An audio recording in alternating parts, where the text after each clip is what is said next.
Revenge lives in the little moments, the slight curve of my mother's smile when she looks at my brother Ryan, the way my father's shoulders straighten with pride whenever Ryan enters the room, the casual dismissal in their eyes when they look at me, if they look at me at all.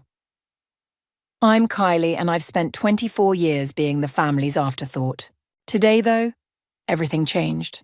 I was restocking shelves at my grandfather Tom's bookstore when I heard them through the thin wall of his office.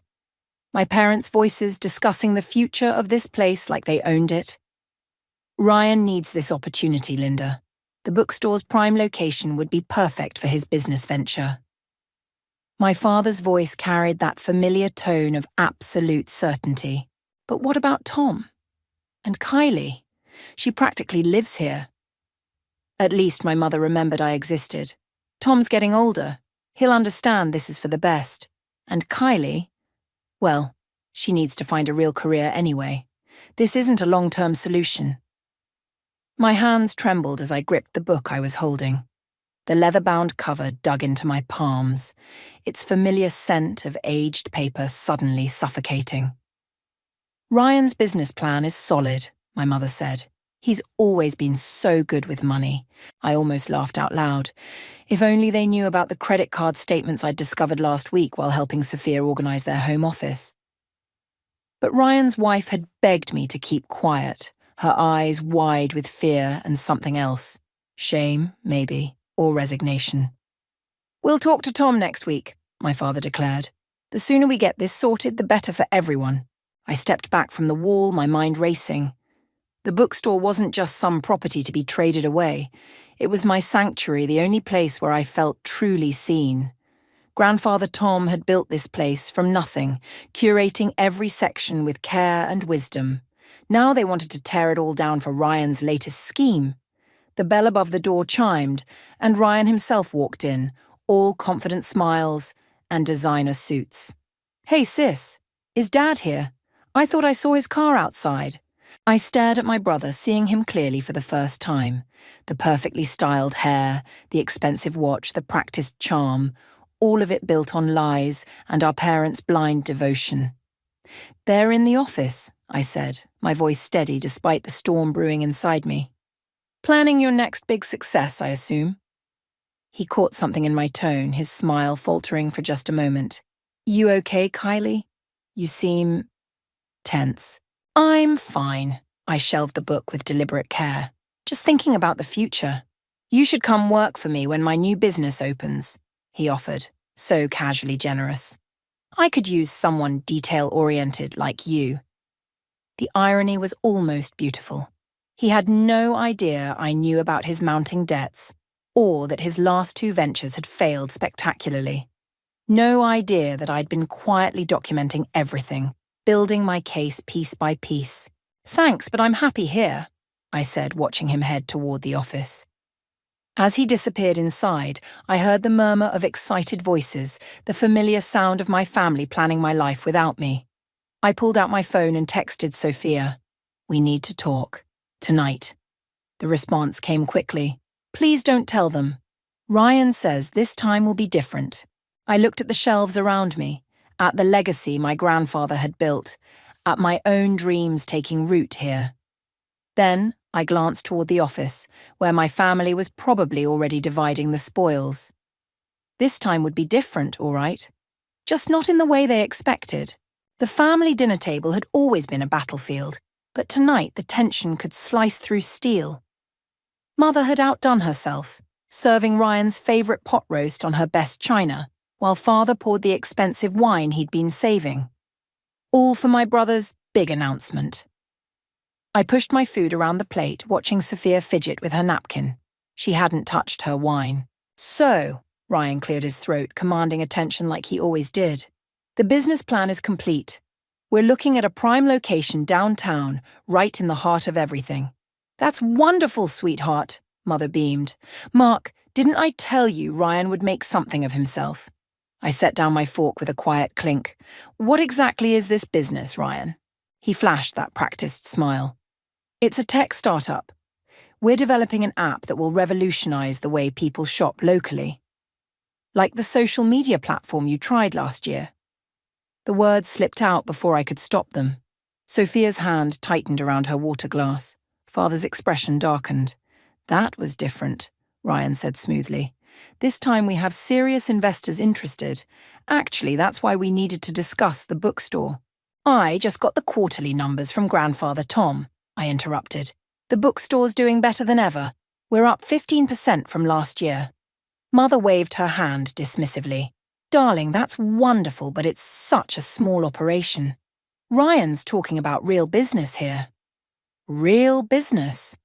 I tasted the words like bitter medicine. Like the 3 credit cards he maxed out last year? The room went silent. Sophia's face drained of colour. Kylie! Father's voice carried that familiar warning tone. That's enough.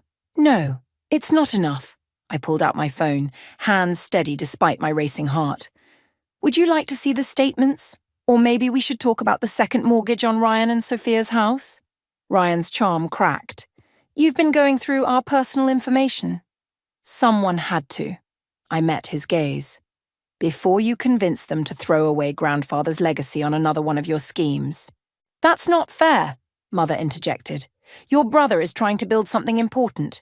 All you do is hide in that dusty old store. I don't hide, I work. I've built something too.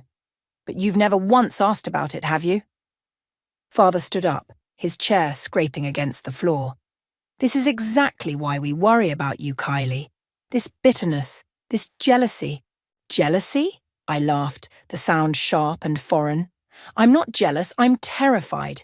You're going to let him destroy everything Grandfather built because you can't see past your golden boy's smile. You don't understand business, Ryan snapped. The bookstore's just sitting there, wasting prime real estate. It's not yours to waste, my voice rose despite my efforts to stay calm. And neither is Sophia's inheritance, but that didn't stop you, did it? The room froze.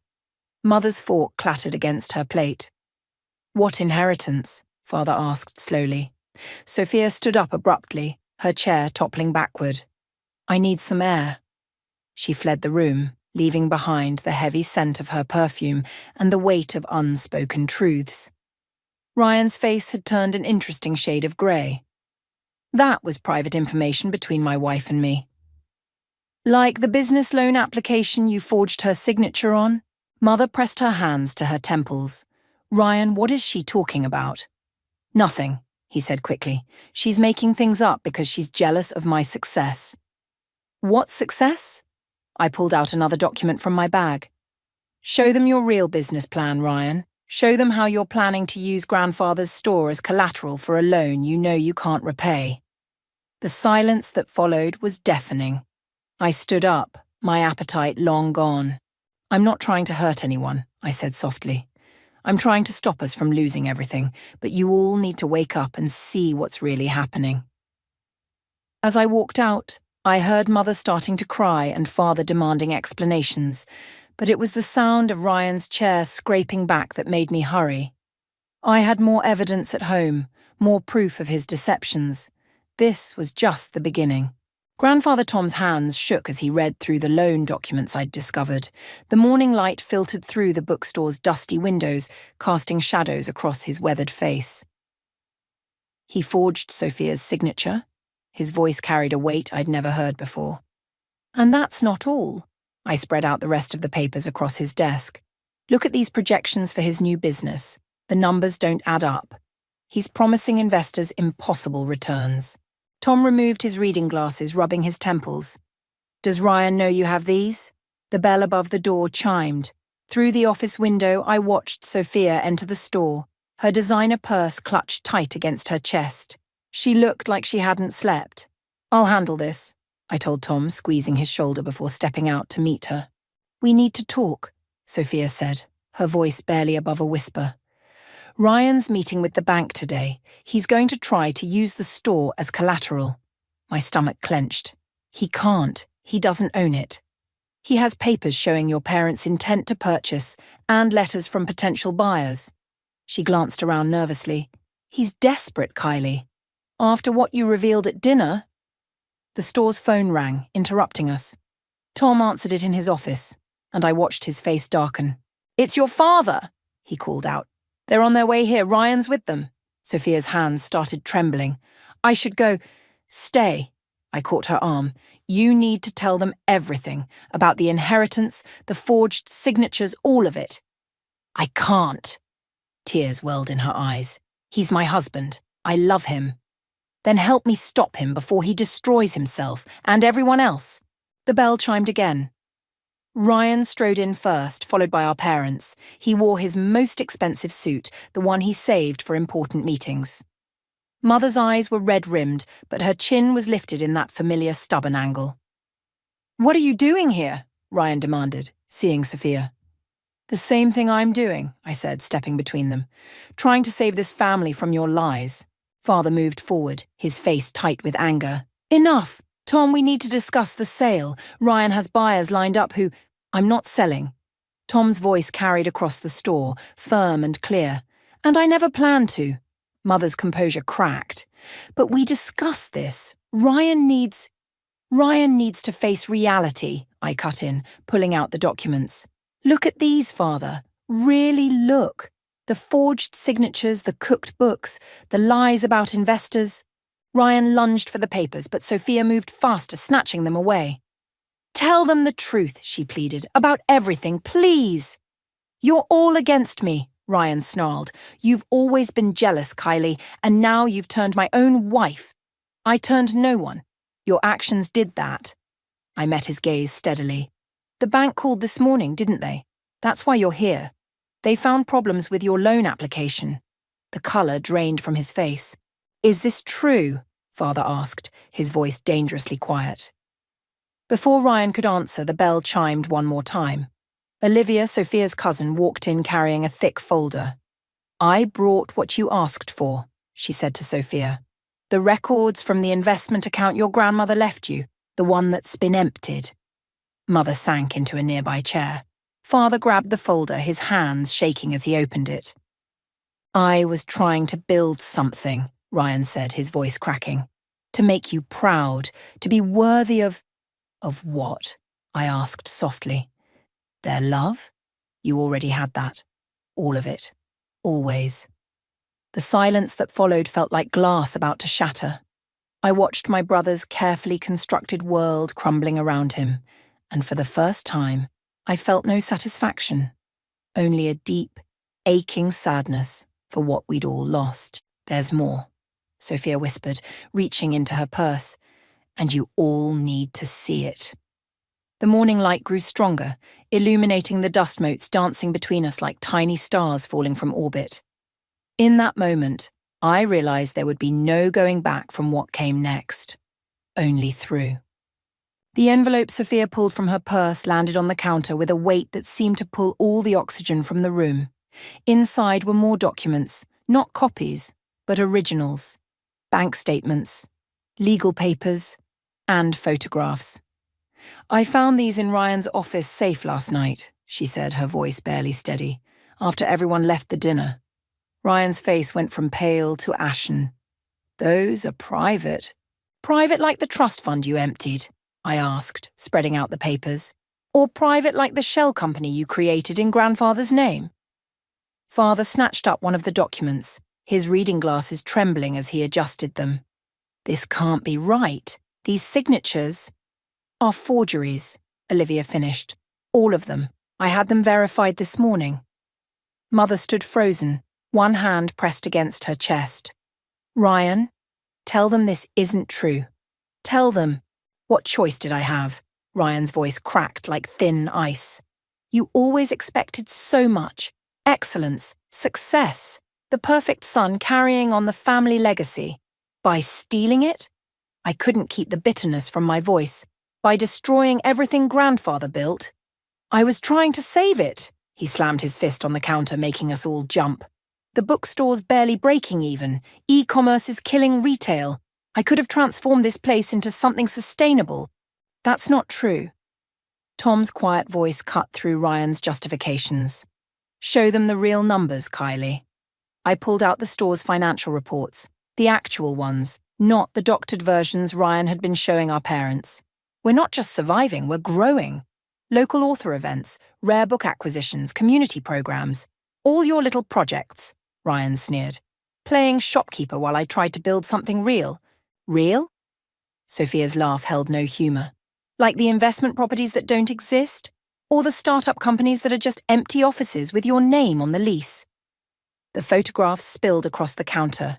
Empty storefronts, vacant lots, abandoned buildings, all supposedly assets in Ryan's business empire.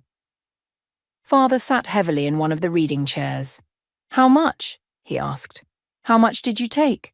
Everything, Sophia whispered. My inheritance, the business loans, the second mortgage. He even tried to leverage Tom's property using forged power of attorney documents. The silence that followed felt like a physical presence, heavy and suffocating. I watched my brother, my confident golden boy brother, seem to shrink before our eyes. I can fix this, he said, but his voice had lost its usual certainty. I just need more time. Another chance. There are no more chances, Olivia cut in. The bank's fraud department is already investigating. They'll be here any minute. The bell above the door chimed again. But instead of bank officials, it was Detective Sarah Chen, my old college roommate who now worked financial crimes. I'm sorry, Kylie, she said softly. But after what you sent me last night... Ryan's head snapped toward me, betrayal blazing in his eyes. You called the police? My own sister? I called them weeks ago, I corrected. When I first found evidence of the forgeries, everything since then has just been gathering proof. You planned this, he whispered. All of it. The dinner, the confrontation, Sophia finding the safe. No, Ryan. You planned this. Every lie, every theft, every betrayal. I just made sure you couldn't hide it anymore. As Detective Chen began reading him his rights, I saw Mother collapse into Father's arms, saw Sophia turn away, shoulders shaking. But it was Grandfather Tom's expression that hit me hardest. Not anger or disappointment, but a deep, aching sadness. Was it worth it? Ryan asked as they led him toward the door. Destroying our family to save some dusty old books? I looked around at the shelves surrounding us, at the legacy built on truth and hard work, not lies and shortcuts, at the family that needed to break before it could heal. The family was already destroyed, I said quietly. We just couldn't see it until now. The bell chimed one final time as they left, its cheerful sound a jarring counterpoint to the weight of what had just happened. And in its wake, we were left to face the pieces of our shattered illusions. 3 days after Ryan's arrest, I found Mother sitting alone in the darkened bookstore, holding one of the forged documents in trembling hands. The security light from outside cast strange shadows across her face, making her look older, fragile. Did you know, she said without looking up, that he started forging signatures in high school? Permission slips, report cards. I found them in his old desk drawer yesterday. I set my keys down quietly. Why are you here, Mother? The police called. They found more shell companies, more victims. She smoothed the paper with shaking fingers. They're saying 5 to 10 years minimum. The numbers hit me like physical blows. 5 years. 10. My brother in prison while his life crumbled around him. I'd wanted justice, but the reality felt hollow. Your father's meeting with the bankruptcy attorney tomorrow, she continued. We might lose the house. Everything we saved for retirement. Her voice cracked. How did we not see it? You saw what you wanted to see. The words came out sharper than intended. Just like you never saw me. She finally looked up, her eyes bright with tears. Is that what this was about? Revenge for all the times we favored Ryan? No. Yes. I don't know anymore. I moved to the window, watching rain begin to fall outside. I thought exposing him would fix everything, make you finally understand. Understand what? That I matter too. That this place matters. I gestured at the shelves around us. That success isn't just about money and status and keeping up appearances.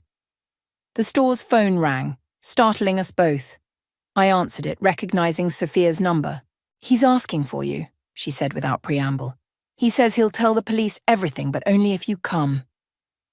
Mother watched my face, reading the tension there. Ryan? I nodded, my throat tight. He wants to confess to me. Don't go, she said quickly. He's manipulating you, just like he always has. But Sophia wasn't finished. There's something else. Something about Grandfather Tom's property titles from years ago. He says you need to hear it before the investigation goes deeper. My hand tightened on the receiver. What about them?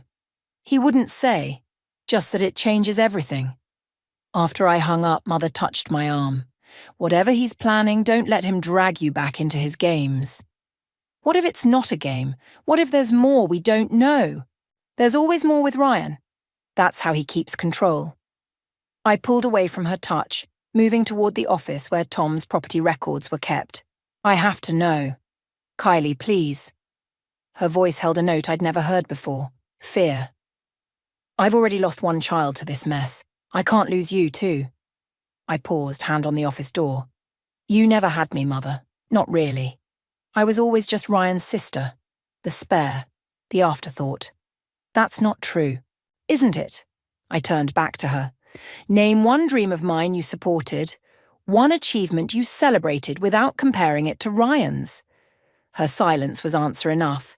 The rain fell harder outside, drumming against the windows like angry fingers. In Tom's office, the property records waited, decades of history that might hold more secrets, more lies. And across town, my brother sat in a cell, holding one last card to play. I need to see him, I said finally. Not for him, or for you. For me. And if it's a trap, I thought of all the evidence I'd gathered, all the careful planning that had led to this moment. Then maybe it's time to spring it. Mother gathered her purse, movements slow and defeated. At the door, she paused. When did you become so hard? I watched her silhouette against the rain-streaked glass. When you taught me that love comes with conditions. The bell chimed as she left, its sound lost in the storm. I stood in the darkness, surrounded by books and memories and the weight of decisions yet to come. Tomorrow I would face my brother one last time. Tonight I had records to search and truths to uncover. The rain kept falling, washing away everything except the choices that had brought us here. The visiting room at the county jail smelled of industrial cleaner and despair. Ryan sat across from me, orange jumpsuit hanging loose on his frame, dark circles under his eyes making him look like a stranger. Did you find them? His voice was hoarse. The original property deeds? I placed my hands flat on the metal table between us. Grandfather Tom never owned the bookstore outright. You knew that all along, didn't you? A ghost of his old smile flickered across his face. Mother and father owned 51%. Always did. Tom was just the figurehead, the friendly face of the family business. The revelation hit me like a physical blow, but I kept my expression neutral. That doesn't change what you did. No, but it changes what you did. He leaned forward, chains rattling. You exposed my crimes thinking you were protecting Tom's legacy, but you just helped our parents take complete control. They can sell now. Without his permission. My fingers curled against the cold metal. You're lying. Check the original partnership agreement from 1975. Dad's lawyer already has. Ryan's eyes held something worse than triumph. Pity. They're meeting with developers tomorrow. The rooms seemed to tilt sideways. All my careful planning, my righteous revenge, had just handed our parents exactly what they wanted. Why tell me this now? Because you're not the only one who knows how to plan revenge, little sister. He sat back, shoulders relaxed despite the chains. You destroyed my life. The least I could do was return the favor. The guard stepped closer, signaling our time was almost up. One more thing, Ryan added. Ask Tom about the fire in 1982, the insurance money that saved the store. There's a reason he never talks about it. I stood up so quickly my chair scraped against the floor. You're just trying to manipulate me, like always. Am I? Then why did Tom look so nervous when the forensic accountant started asking questions? Ryan's smile widened. Some family secrets should stay buried, Kylie. You taught me that. Outside, the autumn air felt thick and suffocating. My phone buzzed. A text from Father. Family meeting tomorrow, 9 a.m. Bring the store's financial records. Another message followed, this one from Sophia. They're selling to Metropolitan Development. Ryan knew all along. I'm so sorry. The bookstore was dark when I arrived, but I could see Tom through the window, hunched over his desk. The bell chimed as I entered, and he looked up with red-rimmed eyes. You knew, I said quietly. About the ownership split. About all of it. He nodded slowly. I thought I could protect you. Both of you. By lying? By letting me think I was fighting for your legacy when really... My voice cracked. The fire in 1982. Ryan mentioned it. Tom's face went ash-grey. Some things are better left in the past. Like insurance fraud. The words hung in the air between us. Was anything about this place real? He stood up, suddenly looking every one of his 75 years. Everything I taught you was real. Everything we built together was built on lies. I pulled out my phone, showing him the developer's proposal Father had just forwarded. They're turning it into a parking structure, breaking ground next month. Kylie, please, let me explain. Explain what? How you used me. How everyone in this family is just playing some twisted game of secrets and lies. I backed away from his reaching hand. I thought I was getting justice, but I was just another pawn. Like always. The bell chimed again. Mother and father entering, followed by their lawyer. The same one who'd helped Ryan set up his shell companies, I realized with bitter clarity. Good. You're both here, Father said briskly. We can get started on the paperwork. I looked around at the shelves of books, each one carefully chosen, each holding memories I'd thought were precious. Real. Now they felt like props in someone else's story. Kylie. Mother's voice was gentle, concerned. Are you all right? I wasn't. Nothing was all right. And somewhere in a jail cell, my brother was laughing at how perfectly his revenge had played out. The family legacy wasn't just broken. It had never existed at all. The lawyer's papers lay unsigned on the counter when Olivia burst through the door, clutching a worn leather ledger. Stop, you need to see this. Father's lawyer reached for the document. This is a private family matter. Private like the real insurance report from 1982? Olivia slapped the ledger down. Or private like the second set of books Ryan kept for Metropolitan Development? The room went still. Tom gripped the edge of his desk, knuckles white. What is she talking about? Mother asked, but her voice trembled like she already knew. I moved closer to the ledger, recognizing Ryan's precise handwriting. He was working with the developers all along, wasn't he? Even before his business venture failed. Olivia nodded. Sophia found this hidden in their basement. The developers have been planning this for years. Ryan was just their way in. That's enough. Father reached for the ledger, but I snatched it first. No, it's not nearly enough. I opened to the marked pages. Look at these dates, the meetings, the payments. Ryan didn't fail, he succeeded exactly as planned. He was supposed to get caught, supposed to make the store look financially unstable. Metropolitan's standard procedure, Olivia added. They find family businesses, create internal conflicts, then swoop in as saviors with their buyout offers. Mother sank into a chair. Mark, is this true? Father's silence was damning. You knew, I whispered. You helped them set this up. It was a good deal, he finally said. The store's been losing money for years. Tom's too proud to admit it, but... That's a lie. Tom's quiet voice cut through the room. Show them the real books, Kylie, the ones you've been keeping. I pulled out my laptop, bringing up the store's true financial records. We're not just profitable. We're growing. Local author events, rare book acquisitions, community programs. The only reason it looked like we were failing was because someone was cooking the books. The lawyer cleared his throat. These accusations are serious. Not as serious as insurance fraud, Olivia interrupted.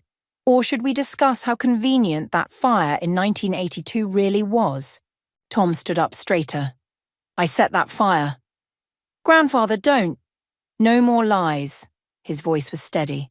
I set it because Metropolitan tried this same scheme back then. They'd already bought out half the block. I couldn't let them win. And now? I asked Father. How much are they paying you to destroy what he saved? It's not that simple. It is that simple. I turned to Mother. Ryan knew what he was doing. Every fraud, every lie. It was all orchestrated to bring us here, to this moment, to this choice. She looked at the unsigned papers, then at Father. All these years you told me we were helping him succeed. We were protecting our investment, he insisted. Making sure the family legacy. Legacy? I laughed bitterly. The only legacy here is lies. Ryan's, yours, even grandfather's, but at least he was lying to protect something real. The developer's offer stands, the lawyer interjected, regardless of how we got here. Get out. The words came from Mother, surprising us all. Mark, you too. I need to speak with my daughter and Father alone. Father started to protest, but something in her expression stopped him. He followed the lawyer out, the bell chiming their exit. In the silence that followed, Mother picked up the developer's contract and began slowly, deliberately tearing it to pieces. Mom, I spent years believing in the wrong things, she said quietly. The wrong person, the wrong dreams. She looked up at me. Show me these community programs of yours. Show me what you've built while we weren't looking. Tom moved to stand beside her. We all have debts to pay, Linda. Maybe it's time we started with the ones that matter most. Outside the sun was setting, casting long shadows through the windows. Somewhere across town, Ryan sat in his cell, thinking he'd won. But as I opened my files to show Mother our real legacy, the one I'd been building all along, I realized that maybe winning wasn't the point. Maybe the real victory was in finally being seen. The autumn wind scattered leaves across the bookstore's new sign, Tom and Kylie's books, a family legacy. Inside, the evening reading group was wrapping up, their laughter and chatter filling the renovated space. That's the third sold-out event this month, Mother said, straightening a display near the register. She'd started helping part-time after Father moved out, finding her own kind of healing among the shelves. I nodded, watching the last customers leave. The community writing workshop starts next week. Sophia's teaching it. The mention of my sister-in-law no longer brought tension. She'd found her voice after Ryan's sentencing, using her inheritance to start a small literary magazine. Her first issue featured stories about family secrets and redemption. Tom emerged from his office carrying a familiar leather-bound ledger. Found something you should see. He opened it to a page I recognized, the real account of the 1982 fire. But beneath those entries was something else, a series of photographs. The store in its earliest days, my grandmother behind the counter, young versions of my father and Tom standing proudly together. Your father came by this morning, Tom said quietly. Asked me to give you these. I touched the photos gently. Why now? He's selling his share of the store to you. Said it's time to invest in the right legacy. The weight of those words settled around us like dust motes in sunlight. Mother wiped her eyes quickly, pretending to reorganize a shelf of poetry books. The bell chimed. Olivia walked in carrying a package. Special delivery from Ryan. My hands trembled slightly as I opened it. Inside was a stack of papers, all his correspondence with Metropolitan Development, dating back years. His confession, in black and white. He wants you to use it, Olivia explained, to stop them from doing this to other families. He said maybe that's the only good thing he can do now. I set the papers aside, next to the day's receipts and the flyers for next month's events. Evidence of destruction beside proof of rebuilding. Will you visit him? Mother asked softly. Eventually. I moved to the window, watching the streetlights flicker on. When I'm ready. When we're both ready. Tom joined me, his reflection overlapping mine in the glass. You know, revenge is a funny thing. Sometimes it gives you exactly what you wanted, just not the way you expected. I thought of all the ways this could have ended, with triumph or destruction, with complete victory or total loss. Instead, we'd found something messier, more real. a truth that cut both ways, leaving scars that might become strength. The evening reading group lingered by the door, their voices warm with connection and shared stories. One of them waved, a regular who'd been coming since I was a child, who'd watched our family drama unfold like one of his beloved novels. "Next week's selection is interesting," Tom said, nodding toward the book club's choice. "It's about a family that builds something beautiful from their broken pieces." Mother touched my shoulder gently. "Speaking of building, I saw the blueprints for the cafe expansion. It's ambitious." "Too ambitious?" "No." She smiled, really smiled. "It's exactly right." Later, after they'd all gone home, I sat at the register counting the day's earnings. Real numbers, honest success. The kind Ryan never understood, too focused on grand gestures and quick victories. A final customer slipped in just before closing. Sophia, looking tired but peaceful. She placed a copy of her magazine on the counter. "The advance reviews are good," she said. "They're calling it unflinchingly honest." I opened to her editor's note, reading the dedication. "For those who choose truth over comfort and growth over victory." The bell chimed one last time as she left, its sound echoing through the store like a reminder or a promise. Outside, the city moved in its endless rhythm, indifferent to our small victories and intimate wars. But in here, among the books and memories and possibilities, something had shifted. Not ended, exactly, just changed into something new. I turned the sign to closed, but left the lights on. There were still stories to be told, still chapters to be written. And this time, we'd write them together, in our own words, on our own terms.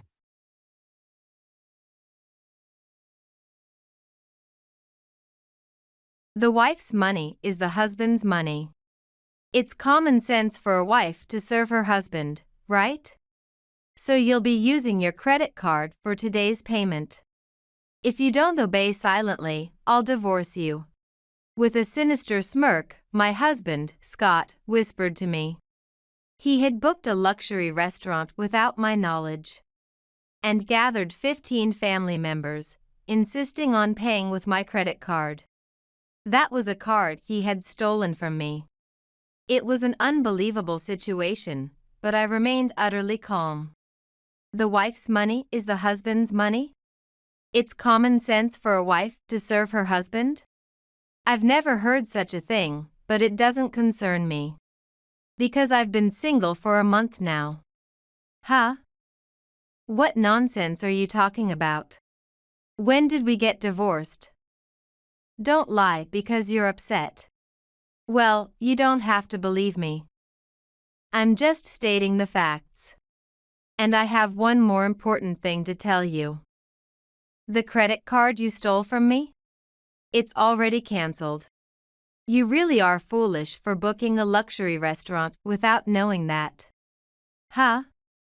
Lindsay, are you making fun of me?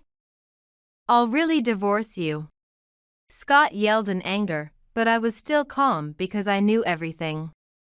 Today, I would expose his true nature in front of our relatives. They were already murmuring, likely due to his loud voice. The in-laws approached us as representatives of the relatives, both wearing worried expressions. What's wrong, Scott? Why are you raising your voice all of a sudden?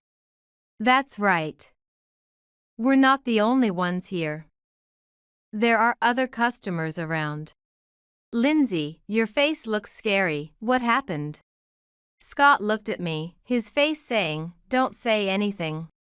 I had seen that face many times before. He wanted to silence me with his silent pressure. But I was determined not to be controlled by him anymore. I stared back at him silently, but he turned to face the in-laws instead. Mom, Dad, it's nothing. Just a little marital spat. I booked a luxury restaurant, so she's worried about the budget. I told her I would pay, so it's all good. Indeed, we rarely come to such an upscale restaurant. Are you sure it's okay? It's okay. Don't worry. I've been saving to treat everyone today. I thought, he's really good at pretending in front of my in-laws. Scott lied with ease, but I was no longer surprised by it. I sighed secretly so he wouldn't notice, then explained the situation to the in-laws. Actually, Scott has stolen my credit card from my wallet without me noticing. And now he is insisting that I should be paying with that card today. What? What do you mean? He stole your credit card? Isn't Scott paying today? I thought he said that himself. We've gathered here today because he told everyone so. The in-laws and all the relatives were shocked by my words. As I glared at Scott again, he began to sweat. He was used to controlling me, but this exposure was unexpected for him. There's no way I would force Lindsay to pay in this situation. Mom, Dad, don't be fooled by her words. What? But you just said earlier that I should be paying with my credit card. No, I didn't say that. I said I wanted you to pay with your credit card. Because I realized I didn't have enough when I checked my wallet just now. We're husband and wife, so it shouldn't be a big deal, right? Scott desperately tried to cover up, claiming he hadn't forced me to pay but had intended to ask me. However, the in-laws couldn't believe his words and started questioning me. Lindsay, could there be some mistake? Scott said he was just trying to ask you. Yeah, right. It's hard to believe that Scott would force you to pay with your credit card. Right. I would never do such a thing. You guys know me so well. Scott took advantage of the in-laws' confusion to continue denying everything. It was all in vain. Now, just come with me. Go and make the payment. Scott was probably thinking my threat about the card being cancelled was just a bluff. I laughed inwardly at how foolish he was. When the payment was rejected, his face turned pale. What's wrong, Scott? You look so pale. Your card wasn't accepted. What did you say? You need to speak clearly, I don't understand. Your card wasn't accepted. That's what I told you, isn't it? The credit card has been cancelled. As I stated this plainly, Scott's face grew even paler. Seeing him like this, the in-laws' faces also darkened. They had trusted Scott, but his unraveled behavior made them start to believe my story about him stealing my credit card. Either way, my credit card was unusable. Scott's panic was only increasing. Why? Why did you cancel it? Why? Because I knew you would steal it. I had an opportunity to know that. Seeing me smirk cunningly, Scott looked confused, as if he had no clue. Then I decided to reveal his true nature to the in-laws and the relatives. Actually, there's something I haven't told you too. Since a year ago, Scott has been coming home less frequently. Since he works at your company, Dad, which is a major corporation. I understand that Scott is busy. However, he started going out even on holidays. And he began canceling our anniversary plans at the last minute, claiming sudden work. What? That can't be true. Not Scott. Of course, the mother-in-law couldn't believe it. And the father-in-law next to her was almost the same, frowning deeply. Yet, I continued to get to the heart of the matter. Recently, Scott started to pay more attention to his appearance. To tell the truth, he started using my credit card to buy things online without my knowledge. So, I asked Scott for proper couples time and not to use my card without permission. But he wouldn't listen, saying it was common sense for a wife to serve her husband. And even threatened me with divorce if I didn't like it. The in-laws' gazes shifted to Scott simultaneously. They were still half in doubt, but if what I said was true, Scott was deceiving not just me, but also the in-laws and the relatives. It was a very bad situation for him. Lindsay doesn't seem to be joking. Scott, could you really have? Scott steps forward as if to interrupt me, wanting to take the initiative before the in-laws can question him further. He fixes a sharp gaze on me as he speaks. If you're going to accuse me that much, you must have some evidence, right? If it's just your word, you can say anything. Even in this situation, Scott looks down on me from a position of perceived superiority. Clearly, he still underestimates me. It's true that without proof, he could escape by claiming that it's all made up. But I already know everything he's been hiding, and he's unaware of that. Now, I begin to expose the facts he's been hiding to the in-laws and the relatives. Scott, I knew you would say that, which is why I prepared this. I thought today would be the last time we meet. What? The last? Ignoring Scott's words, I pull out a document and show it to my mother-in-law. Lindsay, what is this? She is so shocked that she nearly crumples the document in her grasp. She shows it to the other female relatives, who exclaim in unison. What is this? This can't be possible. Meanwhile, the male relatives seem unable to keep up with the unfolding situation. No wonder, since the document contains a purchase history of luxury women's brand products. Scott, this purchase history is yours, isn't it? Why have you been buying so many women's luxury brand items? And with my credit card, no less. I haven't received any luxury items from you, though. What? Scott, you bought all these brand products with Lindsay's credit card. And didn't give her a single one. What's going on? My mother-in-law raises her voice unabashedly, indicating just how implausible she finds the situation. The amount Scott had spent was over $10,000, which significantly contributes to her shock. Not just my mother-in-law, but also other female relatives begin to berate Scott, saying, "Unbelievable." Scott falls silent, seemingly lost in thought, but then he speaks in a barely audible whisper. I was giving them as gifts to the female employees at work. They often gave me treats and stuff. His explanation is weak, and it seems he wasn't expecting me to have kept the purchase history. He's unprepared and scrambling for an excuse. However, his explanation is not entirely implausible. Scott is popular at work, and it seems that despite knowing he's married, female employees have been giving him various gifts. Even if that's the case, the fact remains that you used Lindsay's credit card without permission. How do you explain that? That's right. We didn't raise you to be someone who would steal other people's belongings. No matter that Lindsay is your wife, you can't just take someone else's property. The in-laws are furious with Scott. It's a matter of common sense.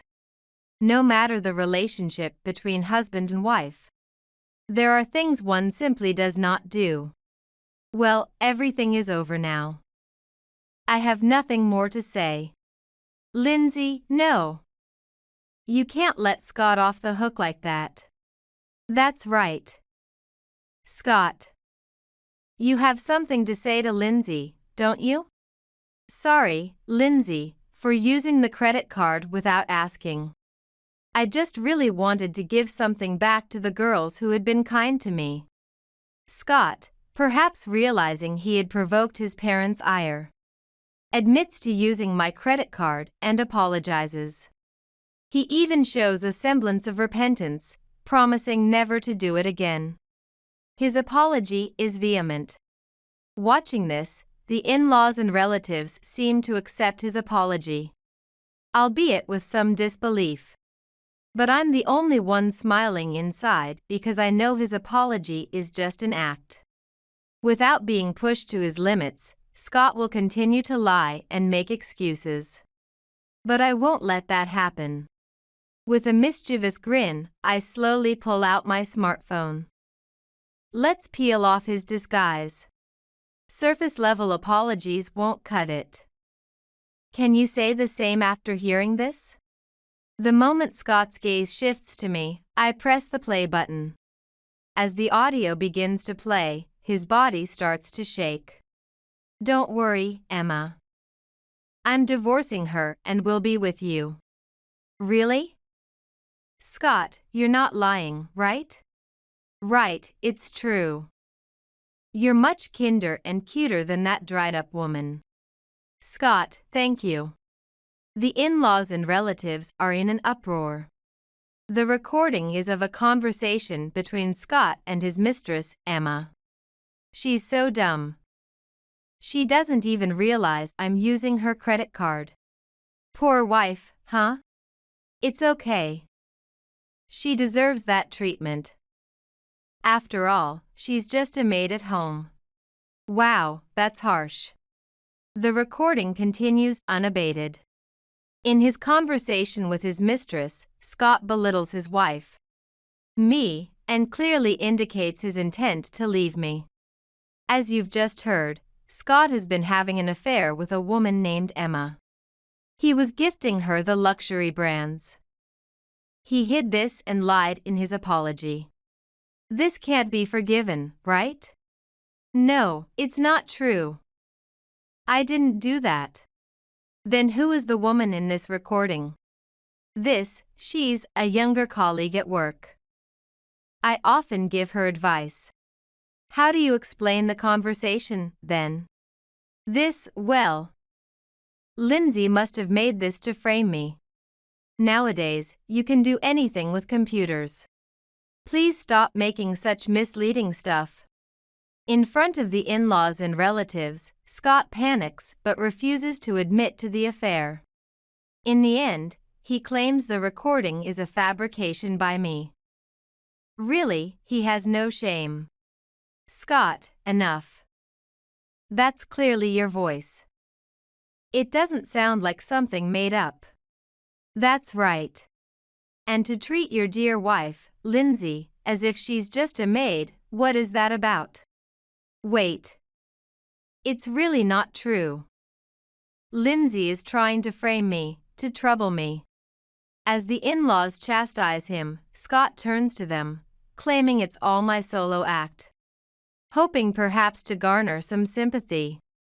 But everyone looks at him not with sympathy but suspicion.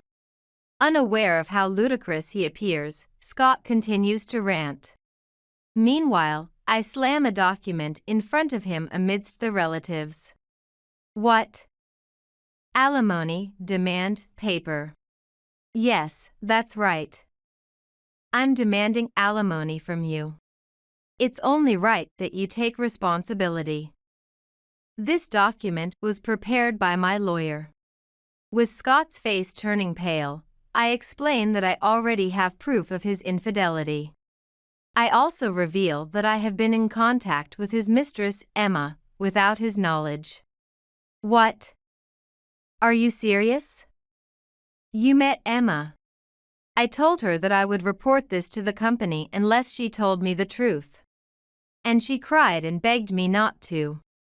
So, I promised not to say anything as long as she told me the truth. Did Emma tell you everything? Of course, she did. I have undeniable evidence. Which is why I brought these compensation claim documents to silence you. Don't mess around. Sneaking around behind my back. How dare you do something without your husband's permission, being just a wife? Listen. Didn't I say it at the beginning? I've been single for a month now because I submitted the divorce papers that you had been threatening me with. And, wasn't it you who were sneaking around? What do you think? Am I saying something strange? It seemed that Scott had not expected me to actually submit the divorce papers. He had used as a threat, and he was shocked. At the same time, his face turned red with anger. Although he probably wanted the divorce too. He was furious that things were not going according to his plan. Forgetting that the in-laws and relatives were there, he grabbed my chest. My father-in-law stepped forward to help me, but I stopped him and glared at Scott. I did not back down. I can't believe you could do all this. You used to be so obedient, listening to everything I said. Scott was speechless at how far I had come. He probably thought I couldn't take such actions. No one was on his side anymore. Before I knew it, everyone had furious expressions. Scott, what kind of person are you? Treating your precious wife, Lindsay, like a maid, and on top of that, cheating and hurting her. We didn't raise you to be such a person. Scott, you are wrong. Lindsay is your wife, not a maid. Someone who can do such things casually doesn't belong in my company. You're fired. What? Fired? Wait a minute, Dad. I don't care. I'll ask someone else trustworthy to do your job, so you don't need to come from tomorrow. And don't expect any severance pay. With these words from the in-laws, Scott fell silent as if resigned. He also faced criticism from other relatives, shrinking more and more. Shut up. What? Shut up, shut up. I don't care about any of you anymore. Lindsay, if you've already filed for divorce, that makes things easier. Suddenly raising his voice, Scott defiantly declared that he would marry Emma. How could you say that? You deceive us and still say such things? You should apologize to Lindsay first. Ha! Why should I apologize? It's the fault of those who were deceived. Fired? I don't care. I'm competent, so I can make it in any other company. I never cared about your company, Dad. I only joined because you kept nagging about the errand stuff. All I need is Emma. Scott remained defiant. Apparently, he was seriously involved with Emma and didn't need anything else. Love blinds, as they say. The relatives were all standing, furious. But no matter what they said, Scott ignored them and didn't listen. I quietly spoke to him. Hey, Scott. What? If you don't apologize now, you'll definitely regret it later. I looked him in the eyes and gave him one last warning. But Scott scoffed at my words. I've regretted nothing but marrying you. You were truly a useless wife. You were never kind or considerate. To still not apologize to Lindsay at this point and say such things. I will not forgive this. You are not to enter our house ever again. That suits me fine. I was sick of it anyway. The only reason I married Lindsay was that you two were annoying me. About getting married. I planned to dump her when the time was right. I don't need to apologize to such trash. Despite being reprimanded by his father and facing disinheritance, Scott continued to belittle me until the end. So, you really won't regret it? There's no way I'll regret it. I'm going to be happy with Emma. With that, Scott left the restaurant. We watched him go. When he was out of sight, the in-laws apologized to me. Lindsay. I'm truly sorry. We believed everything Scott told us. Maybe if we had paid more attention to you, this wouldn't have happened. No, it's not your fault, Mother.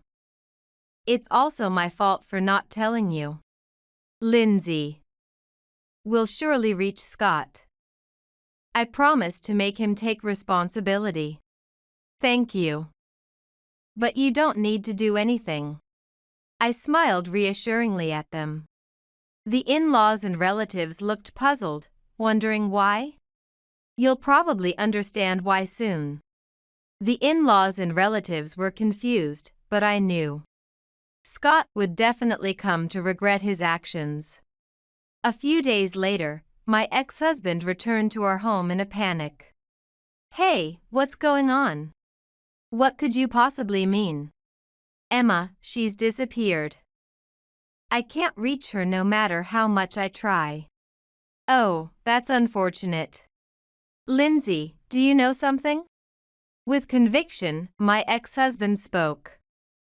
I handed him an envelope. He was shocked to look inside. Emma had been dating multiple men besides my ex-husband. Something akin to sugar dating.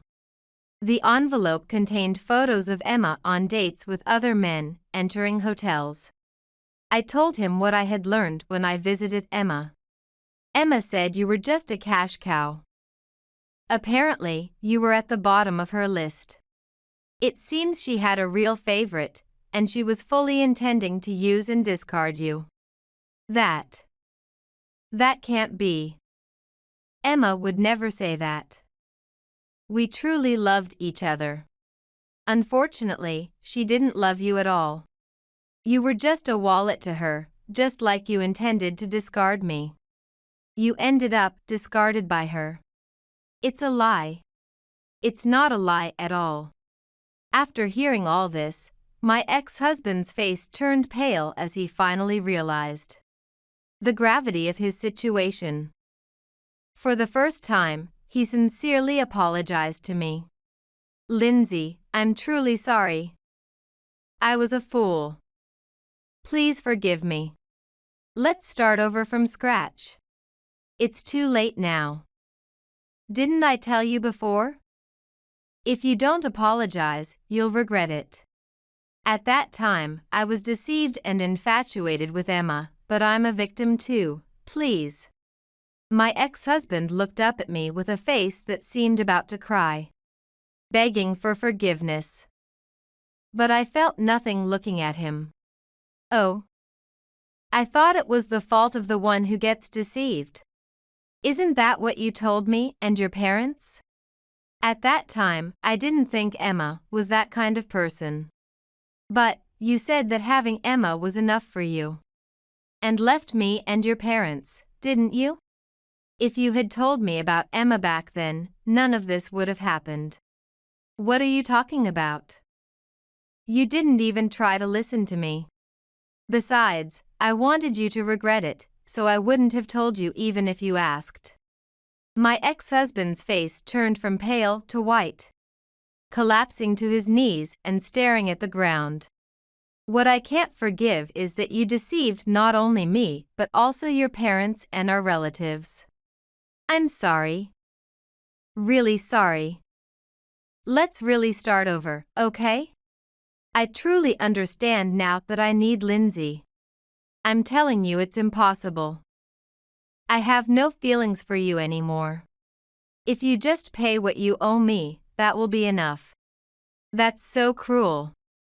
Ignoring my ex-husband's attempts to reconcile, I demanded alimony and also demanded that he pay for the expenses at the high-end restaurant, then left the house. I had no lingering feelings for Scott. May he atone for the suffering he caused me? I didn't look back. I had decided to only look forward. Afterward, my ex-husband was left alone. The only thing remaining with him was his debt. The cause seems to be not only his squandering on his affair with Emma, but also his habit of treating his colleagues to gain their favor, which he used to offload his work onto them.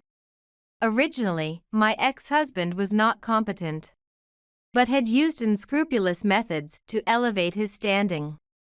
Naturally, without real skills, job hunting was difficult, and he fell into a miserable state. He always claimed he was excellent, but look at him now. Truly, he reaped what he sowed. The in-laws and relatives, knowing all about the incident, refused to help him in any way. On the other hand, I moved to a new apartment, returned to the company I worked at before getting married, and started a new life. With the support of my colleagues, everything went smoothly, and I felt lighter in spirit. Indeed, people should support each other. Unlike my ex-husband, who only thought of himself and hurt others, I want to live my life never forgetting to appreciate others.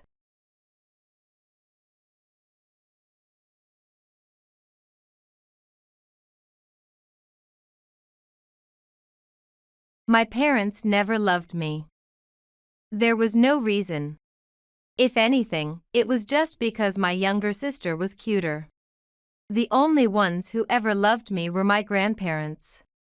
My name is Samantha. I'm 45-year-old, born in the central city, but this spring I moved to the countryside. It goes without saying that I get excessively jittery every time I see large spiders or geckos. Reminiscent of my visits to my grandparents' rural home as a child. Seeing the bugs I'm not fond of reminds me of the old times. It's a very mixed feeling. But well, since those are warm memories, it's fine. My childhood was never happy. There might have been happy times, but I don't remember them. From a young age, my parents raised me differently than my sister, Erica, who is 2 years younger. That's why I loved the yearly visits to my paternal grandparents in the countryside. I played house with my grandmother, crushing grass with stones, and my grandfather made woodcraft. I have plenty of memories. However, after my grandfather passed away when I was in kindergarten, my parents stopped going near the countryside. I later found out that my mother hated the countryside, calling it earthy and unpleasant. Since my father was under her thumb, I lost the only 2 people who played with me. My mother hated the countryside, but she disliked me just as much. I honestly don't remember much about my time in kindergarten. It is said that people tend to forget unpleasant memories under stress and rewrite them as good memories, especially children. What I clearly remember is being sent straight to the bath every time I returned from kindergarten because I was sweaty. My sister wasn't treated that way, so in retrospect, maybe it was just to instill in me that I was a smelly child. I fully realized the disparity between me and my sister when I entered elementary school. On the day of my entrance ceremony, my father didn't attend, saying, "Erica wants a toy." My mother complained endlessly, "Huh? But I want to go too." Thanks to that, I spent the entire ceremony looking at my sulking mother's face. Not to mention the typical scene at the school gate. Capturing a photo in a backpack didn't happen. At that time, I thought, is this how it's supposed to be? I was too young and didn't know any better. Because I didn't know other families to compare with. But 2 years later, at Erica's entrance ceremony, seeing our parents buy new clothes and a video camera made me realize the disparity between us. I wish I hadn't known, because not noticing might have spared me the feeling of loneliness. Erica took a photo in front of the school gate and our parents, all smiles. After Erica's entrance, I noticed other differences as well. Every time I had a parent visit day, my mother always arrived late. About 15 minutes before the end. Foolish me thought. Mom is taking care of Erica and is busy, but I'm happy she comes even if late. However, for Erica's class observation days, my mother would prepare the day before with a face pack. Moreover, she didn't show up at my parent visit on the same day. From that day on, my mother stopped coming to parent visit days. Eventually, my teacher said, "I understand you're busy, but please try to come on parent visit days." And she reluctantly came. But only 5 minutes before the end, and then she stopped coming again. There were no photos of me at sports festivals either. Erica was always captured in videos just standing in line.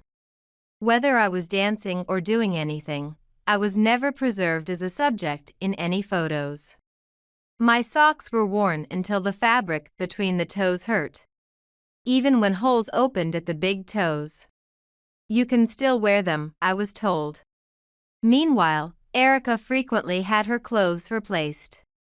As I became aware of the disparity with my sister, a loneliness I had never felt before engulfed me. Do Mom and Dad hate me? So, in a moment of wanting some attention, when Erica was talking about getting new clothes, I tried to act spoiled and said, "Buy me some too." At the time, I was quite a well-behaved child. I thought their attitude was just how things are. And if I was good, maybe I would be treated like Erica. So, I thought surely they would grant my rare request. However, my mother, looking utterly annoyed, said dismissively, "Huh? Don't be selfish.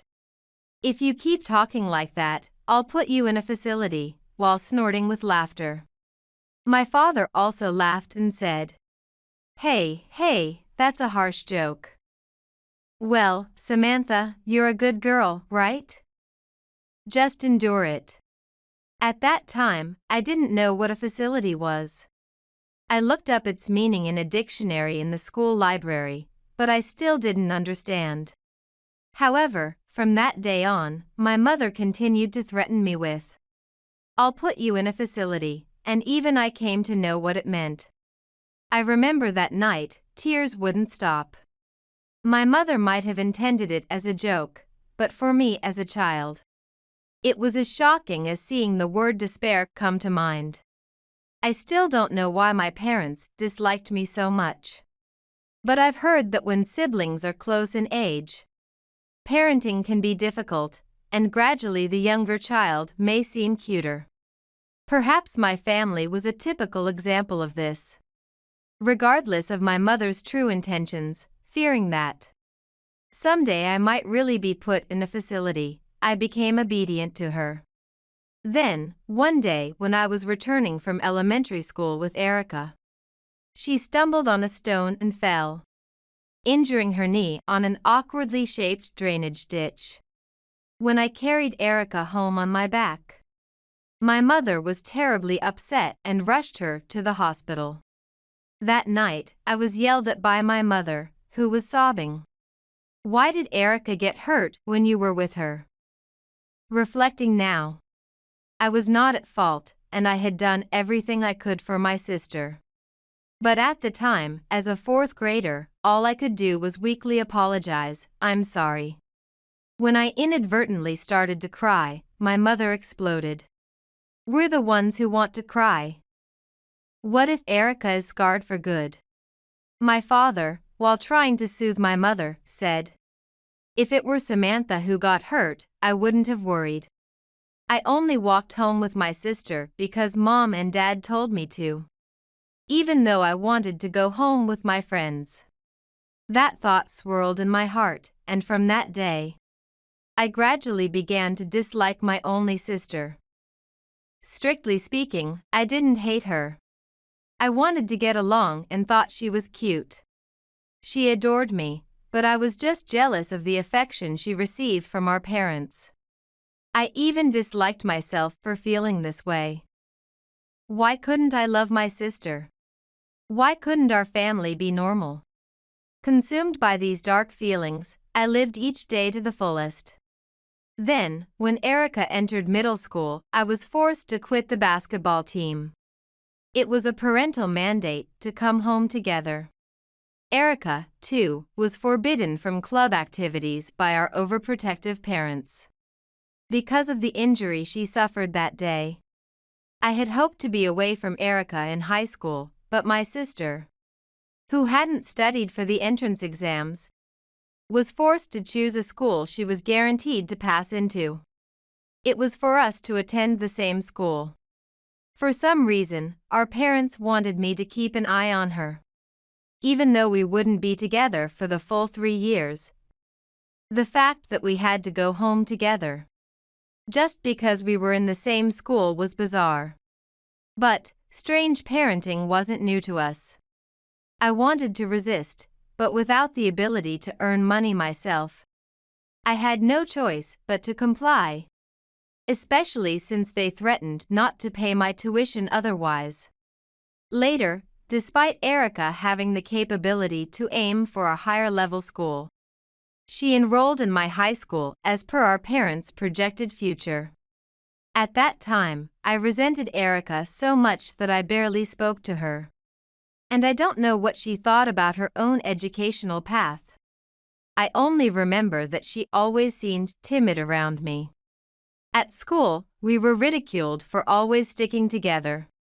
And we both felt out of place in our class. Since almost all play with classmates was forbidden, we remained isolated. Erica's timid demeanor might have stemmed from that. I often wondered who could possibly be happy living like this. However, a turning point came in my senior year of high school. Our parents said, "We won't stop you from going to college, but only a junior college for you. Erica will go to a 4-year all-girls college." By then, they were afraid of Erica getting a boyfriend and going far away. They planned to keep her close to home, even if it meant higher tuition fees, to a women-only place. Thankfully, I was finally able to separate from Erica. And the 2 years I spent at junior college were truly enjoyable. The days of freely going home with friends and organizing study sessions are memories I will never forget. Then, in my second year of junior college, another happy event occurred. My grandmother, who had been living apart, injured her leg and came to live with us. My mother was very reluctant, but my father persuaded her. I was thrilled to live with my grandmother, which was a sentiment I felt for the first time toward my father. Perhaps because of my grandmother's presence, my parents didn't treat me as harshly as before. For the first time, I experienced days that were smooth sailing. One day, as my graduation from junior college was approaching, and I was preparing for the job induction ceremony, my mother said, "Why bother preparing a suit? You won't use it anyway." "Why?" "Because I contacted them and declined your job offer. With what you'd earn, you couldn't enrich our finances, right? So, just be unemployed and drive Erica to school every day." I sighed involuntarily. Sister, sister, sister. That's all that seemed to occupy their minds. Even my father chimed in, saying, "Be happy I'm saying it's okay for you to be unemployed." "Well, I'm not going to take care of you financially." I stared down at my parents, embarrassed by them. It was at that moment. "You were completely fooled, you foolish sons." My grandmother laughed uproariously, clapping her hands behind my parents. "Ha," my parents said, looking dumbfounded. Seeing my grandmother looking so amused, I couldn't help but laugh along with her. "Resign from the job offer? The company you thought you called about? Samantha's job is actually a friend's company where I run my own business." "What?" As my grandmother revealed this, my parents' eyes widened in shock. "What do you mean by that?" "Mother, why are you walking normally, eh? I thought your leg was." That was a lie too. My grandmother, who was supposed to have bad legs, walked briskly past my parents with a smug look. I knew that even if I secured a job, my mother would have declined it on my behalf. I had overheard my parents whispering about it before the job hunting season even started. "If we make Samantha drive her sister every day, no weird guys will approach her from a university with a possibility of marriage. We must completely keep men away from her." Seriously, they discussed such absurd things. I had hoped to leave my parents' home upon getting a job since I couldn't do so during college. Hearing their conversation, I was devastated. Was I destined to live a life tethered to my parents? During that time, a college friend who noticed my pale face expressed concern. Having never really had friends, being worried about by a friend was a new experience for me. Thanks to this friend, I was able to confide in them about my life and what had happened. It was my friend who suggested I rely on my grandmother, making me realize that was an option. Perhaps because of my upbringing, I had no sense of relying on others. I thought I had to handle everything on my own. From there, I got my grandmother's phone number and secretly contacted her from my friend's house so my parents wouldn't find out. I was silent, holding the receiver, not knowing what to talk about after such a long time. Then my grandmother said, "Is that you, Samantha? How did you know? Don't underestimate me." I wouldn't forget my precious granddaughter. I could hear my grandmother's laughter, warm and familiar. I cried as I told her everything. It was me who made up the story about my leg being bad to get that dimwit to take me in. My grandmother had skillfully used my father to make arrangements to live with us. She could have taken me in immediately. But since the university was known to my parents, I couldn't escape. So, she made arrangements for me to safely get a job out of state without my parents knowing. After my grandmother finished explaining everything to my parents, it was then. "I can't stand this house anymore either." Erica appeared behind my grandmother, tears streaming down her face. "What?" my parents exclaimed in surprise. "You hate it, why?" "We've been good to you, Erica." "That's right, Erica." At their words, Erica was silent for a moment, looking down. Then glared at our parents with eyes red from crying. "Good to me? Do you really think that? Since I was little, you've told me, Erica, your sister hates you, so leave her alone. Trust us. You lied and tore our sisterhood apart. I couldn't even choose the career I liked. Not just me, but my sister couldn't make friends either. Even though she was the only one who understood me, you did things to keep us apart."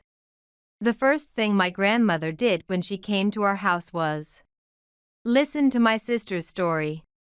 Honestly, at that time, I wondered why my beloved grandmother would listen to her, thinking I didn't care about such a person. But as my sister said, from a young age, our parents had instilled in her that her sister hated her. They said they were making a difference because I was a terrible sister, that it was for education. As she grew up, she realized how messed up our home was, but by then, she truly believed she was hated by me. That's why she was always so timid. She didn't know how much of what our parents said was true, and gradually became afraid to even speak with me. Like me, she hadn't realized that relying on others was an option, had no friends, and was dealing with her problems alone. The sister I had always envied and been jealous of was also a victim of our parents. That didn't mean I immediately felt she was my precious sister. No matter what, I couldn't get rid of my jealousy. Maybe my grandmother understood that. She let us skip school and rented a room in a business hotel to give us time to talk away from our parents' eyes. We cried and vented our feelings to each other. My grandmother silently watched over us, exhausted from letting out our emotions. I fell asleep and woke up holding my sister's head to my chest. I had been jealous and resentful, but the truth is, I also felt she was just as precious. That was the moment I realized it. I couldn't immediately think of her as my beloved sister, but I was sure we could change. Thus, we decided to start over as sisters from that day. Well, since my job offer was still pending and we couldn't immediately act sisterly, because of our unpredictable parents, we couldn't leave the house safely yet. Why not? What will happen to us if Erica hates us? Samantha resents me. Erica has to take care of us in our old age. I can't trust Samantha with that. So it seems. My parents were abnormally opposed to Erica having a boyfriend, because they were planning for her to take care of them in the future. I thought they were just trying to dump everything unpleasant on me. But it seems they simply felt their lives would be in danger with me. Well, I'm confident enough that they should naturally worry about such things, given how badly they've treated me. I might not know what I'd do if I saw my weakened parents in front of me. So I couldn't help but retort, even if you ask, I won't do it. Are you crazy? Really, you're not a cute child, my mother glared at me. Yeah, maybe you're just like me, I said with a snort. And my mother made an ugly face as she clicked her tongue. It's no use saying you don't want to, Erica. You've already been accepted to a nearby university, right? Let's get along. My mother grabbed Erica's shoulder and began to persuade her with her own convenient reasoning. Ah, that too, I've told the school about the situation and submitted a withdrawal notice. Erica will be pursuing a career as a wedding planner at a vocational school out of state starting in the fall. What? How come? As my grandmother smiled and spoke, my parents' mouths hung open in astonishment. What foolish faces they made. My parents, who had seemed terrifyingly invincible in my childhood, looked pathetically weak in front of my grandmother's nimble wit and robust demeanor. Maybe you fools don't understand, but you shouldn't take away a child's dreams. Didn't you know that Erica has always wanted to work in weddings? Trying to send her to some random liberal arts college, really? At my grandmother's words, my father raised his voice. Children's dreams don't come true, so it doesn't matter. That was the moment. Then, my grandmother slapped my father's cheek and said, "While I'm at it," and delivered a slap to my mother as well.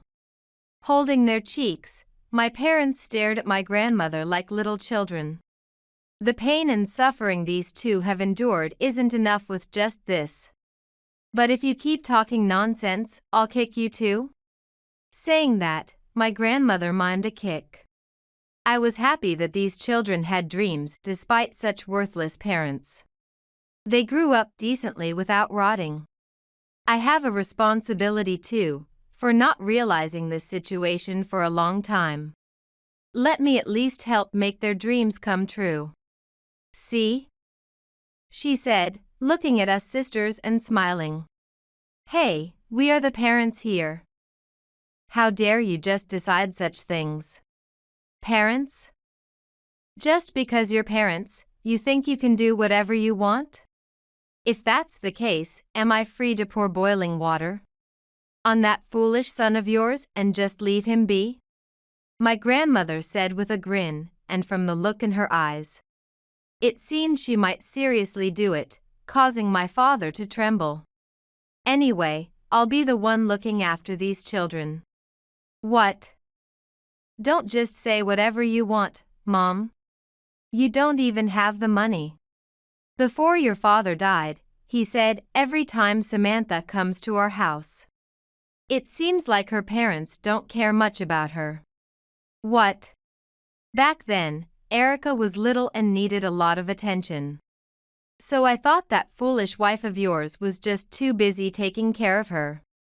Your father was worried that Samantha was being unfairly treated. That's why, even after your father passed away, I kept calling you kids because I was worried, but you just dismissed it as meddling. I couldn't do anything because I didn't understand the reality of your parenting. If there was nothing wrong, indeed, my actions were meddling. So, yes, I also bear some responsibility for these children's unhappiness. According to your father's will, he set aside some of his retirement funds and inheritance for these children. We'll use that to live out of state. With a firm gaze, my grandmother declared this, and my parents slumped, deflated. Do we just need to apologize? Then will you leave Erica with us? My mother said this as she stared intently at my grandmother. My father added, if that's the case, I'll apologize. Ah. That's just it. Why don't you understand? Do you really think that such an emotionless apology can remove the pain these children have carried throughout their lives? My grandmother raised her voice and expressed her emotions, her clenched fists trembling. Listen. Never come near these children again. From now on, I will take responsibility and support them. You two are nothing but poison to them. Sever all parental ties from now on. What, sever ties? You're just a grandmother, you have no right to say such things. My mother became furious at my grandmother's words. Then, is it okay if it comes from your daughter? Erica and I both want to sever ties with you. Standing before my selfish parents, I had been at a loss for words. But finally, I could speak my true feelings. Erica feels that way too. To that extent. To that extent, huh? It's easy for you to say. You were never decent parents to either Erica or me. That's why severing ties is the only option left. Why can't you understand that? Shut up. That's just it.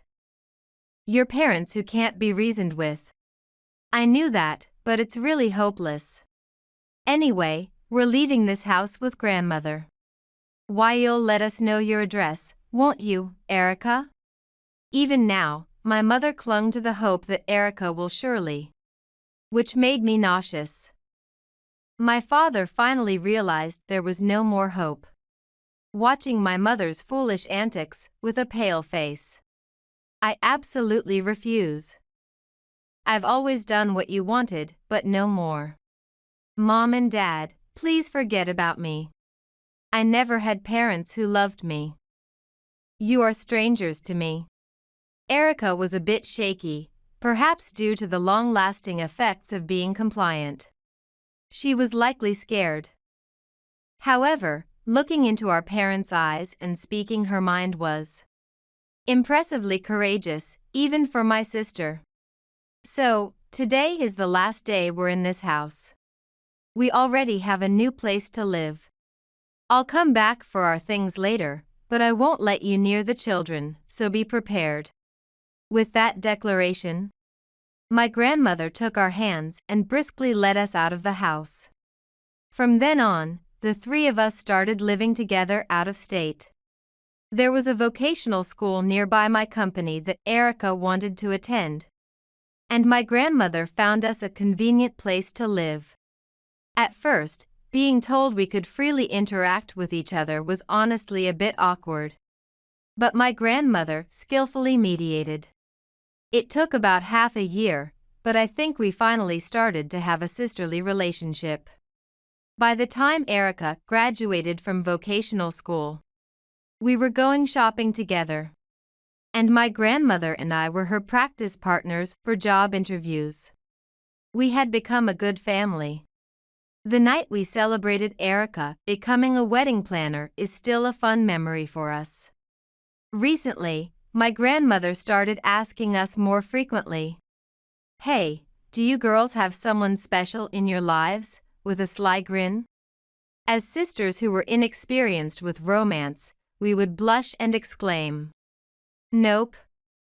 But her questions reminded us, right, we're free to fall in love now.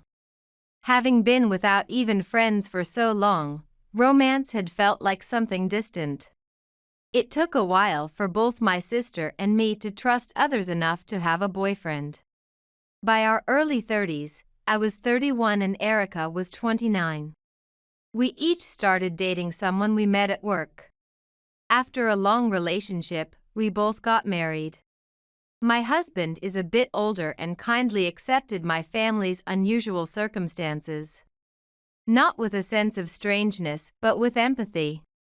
Because of his understanding, I felt I could walk through life with him.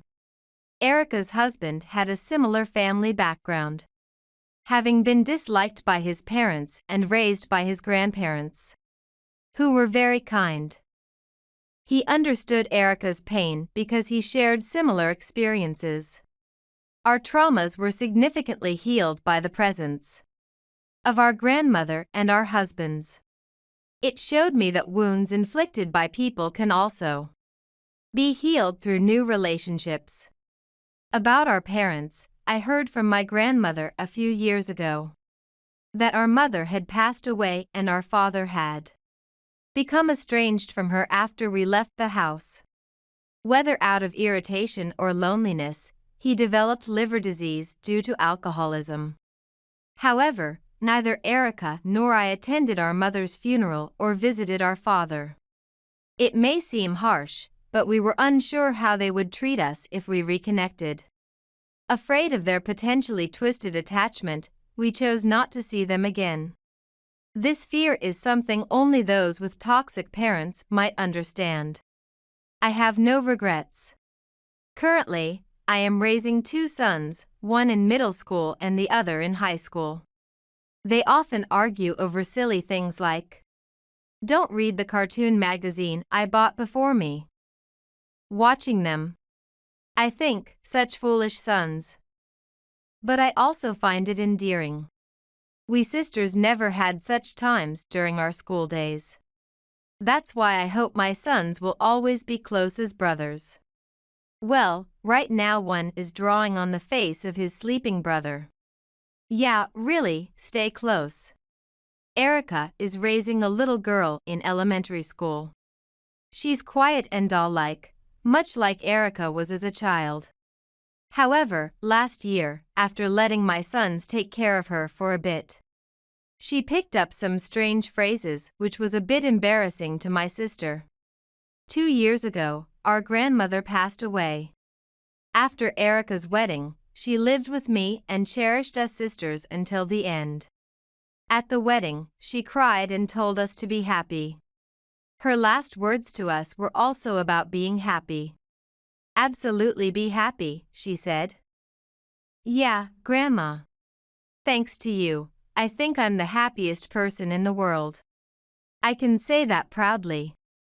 This spring, my husband's job transfer took us to the countryside, where our grandparents lived. My city-raised kids were shocked at first by the rural lifestyle, but they've come to enjoy fishing at the riverbank, and now they say the countryside is the best every weekend. They've also learned to catch crayfish from their classmates and are now proclaiming, "I'll become a professional crayfish or turtle fisher in the future." Son, I don't think that's a career. Probably.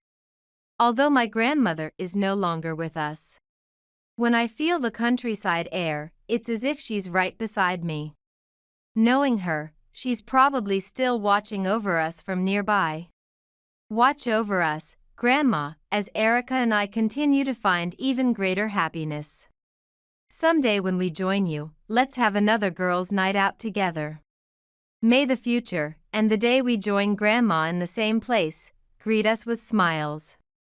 Today, as always, I live each day cherishing the kind thoughts my grandmother left in my heart.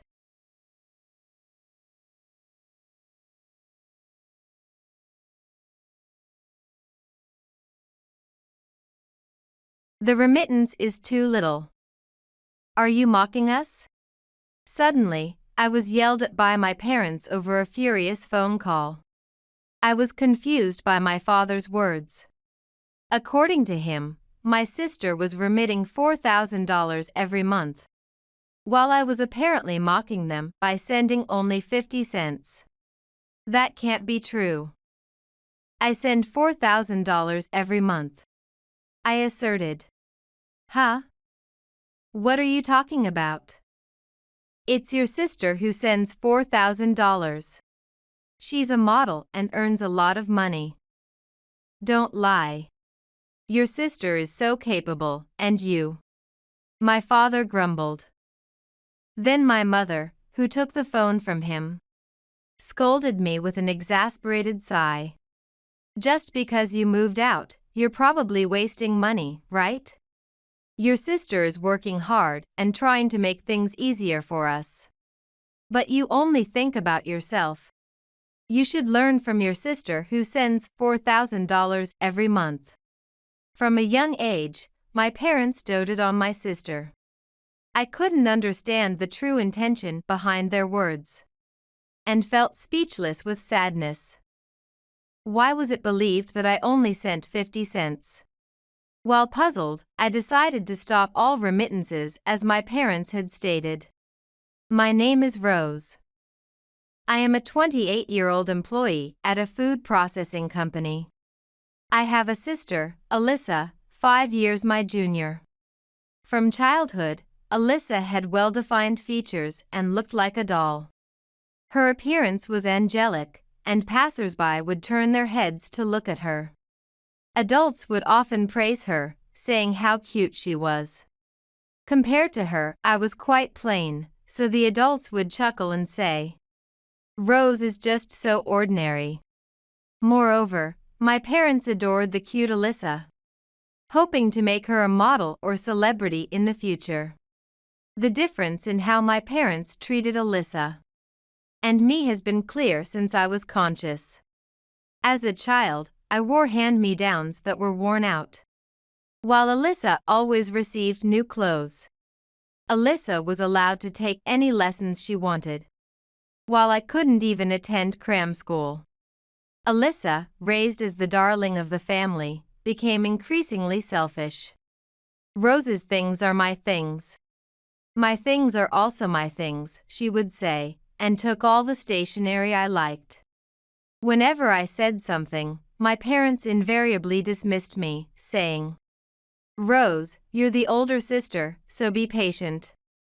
I was fed up with Alyssa's cunning ways, and our parents never scolded her.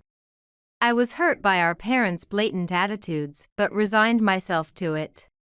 As I approached upper elementary school, Alyssa started demanding her own room. Knowing she wouldn't listen if she threw a tantrum, my parents said, "From today, Rose, you sleep in the living room. Rose, you don't need a room because you have few clothes." I reluctantly spread my mattress in the living room to sleep. My grandparents in the portraits had passed away soon after Alyssa was born, but they had adored me when I was little.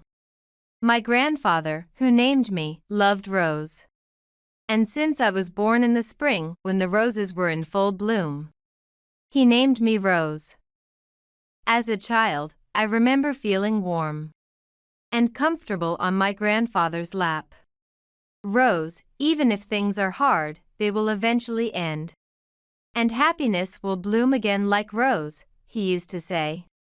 I vaguely remembered such things. Even so, my parents' attitudes never changed, and I continued to live feeling out of place. My dream was to become a school nurse.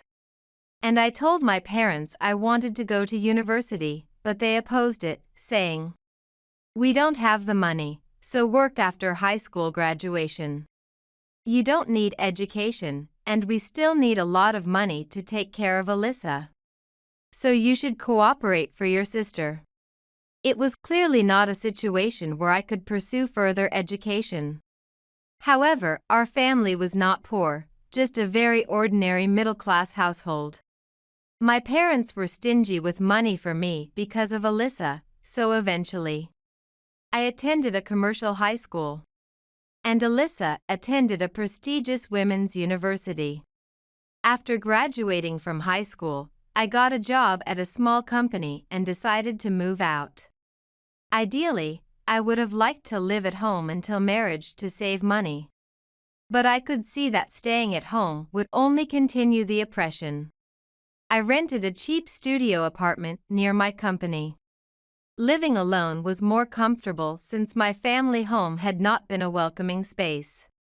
After graduating from university, Alyssa, who had received all my parents' hopes, lived at home and signed with a talent agency to work as a model. Apparently, she was scouted by her current agency while shopping with friends. My parents were overjoyed at Alyssa's entry into the entertainment industry and boasted about it to everyone they knew.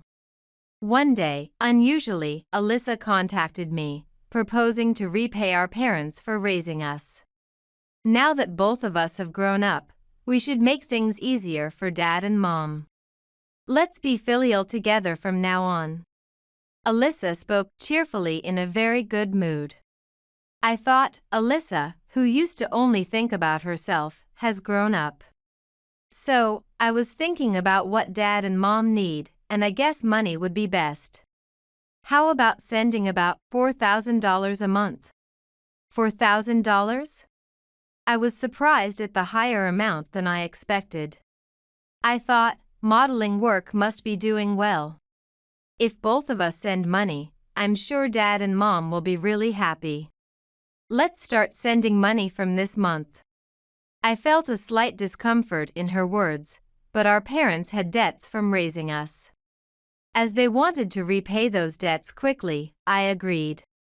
However, I didn't have much spare money either. I first dipped into my savings to send the $4,000.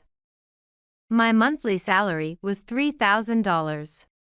Even if I kept my living expenses to $1,000, I was still short $2,000. So, on my days off, I started working as a security guard at a construction site. The daily pay was decent, but standing outside all day was hard labor. Working outdoors was hot in the summer and cold in the winter. There were many hardships. Nevertheless, the construction workers, surprisingly kind, would buy me juice or snacks, saying, "You're a hard worker even though you're young." I also tried to reduce food expenses by cooking as much as possible and saving every penny. But it still wasn't enough. Is there any way to increase my income? That's it. I'll get a certification. I decided, and spent the free time at home, cutting back on sleep to study for certification. Work and study, my days passed hectically. Amid this busyness, I couldn't respond immediately to the numerous calls from my parents. "I'm sorry, I've been too busy with work to answer the phone." "What's wrong?" The first thing I heard when I finally got through was, "You really are heartless. Don't you have any gratitude for the parents who raised you?" My father yelled irritably over the phone, with my mother's agreeing voice in the background, "Yeah, that's right." I had no idea what they were talking about. "The remittance is too little." Are you mocking us? What? Too little? I was even more bewildered by my father's words. Alyssa sends $4,000 every month, and you only send 50 cents? My father's voice grew louder. Startled, I responded quickly. That's not true. I send $4,000 every month properly. What are you talking about? It's Alyssa who sends $4,000. Alyssa is a model, so she earns a lot of money. Don't lie. While your sister is doing well, you. My father muttered complaints. Then, taking over the phone from him, my mother scolded me. "Rose, just because you moved out doesn't mean you should be wasting money, right? Alyssa is working hard to make things easier for us, and you only think about yourself. Learn from your sister who sends $4,000 every month." She reprimanded me with a deep sigh of exasperation. I thought, why? I didn't understand the true meaning behind my parents' words, and felt so sad that I was at a loss for words. Previously, Alyssa had suggested, "Since it's weird that the remittance comes under the daughter's name, let's unify the sender's name to Nicole." I later learned that Nicole was Alyssa's stage name. Unbeknownst to me, she was using my name, Rose, for the 50 cents remittances. My parents believed that Alyssa was sending them $4,000. Trusting only her statements, and they said to me, Don't bother sending money if it's just a small change like 50 cents. And abruptly hung up the phone. My parents, who wouldn't listen to me, and Alyssa, who deceived me, left me feeling a mix of sadness and frustration. I spent the whole night restless, unable to sleep, disturbed by the unfairness. I decided to discuss whether to continue sending money with my friend Hillary, who works at a consulting firm and is a successful career woman, known for her strong sense of justice and no-nonsense advice. Hillary has always been a reliable confidant. Fortunately, since her office was nearby, she took time out of her busy schedule to have lunch with me. It's rare for you to ask for advice. What's up? She looked at me with concern. Actually, I'm having trouble with my parents and sister. I hesitated a bit before starting to explain the situation over the phone. Hillary listened silently, nodding throughout, and then asked me about the reason for the remittances. Your parents are still in their 50s, right?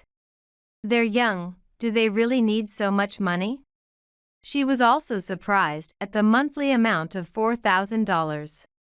I was told by my sister that my parents have debts from our education expenses, and that we decided to make our parents' life easier and repay them by both of us sending money.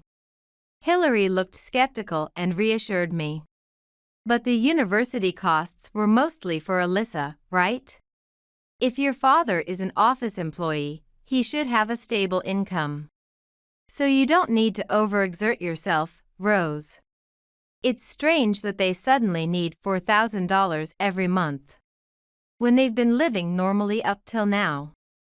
And if they insist that you are sending only 50 cents, then stop remitting like they say. It won't cause any problems. Encouraged by Hillary's advice, I nodded in agreement. Rose, you're too good a person. Don't let your family take advantage of your kindness. Her words struck a chord. I thought, I wonder what kind of person I've been to my family. From now on, I need to stand by my own decisions. I made a promise to myself.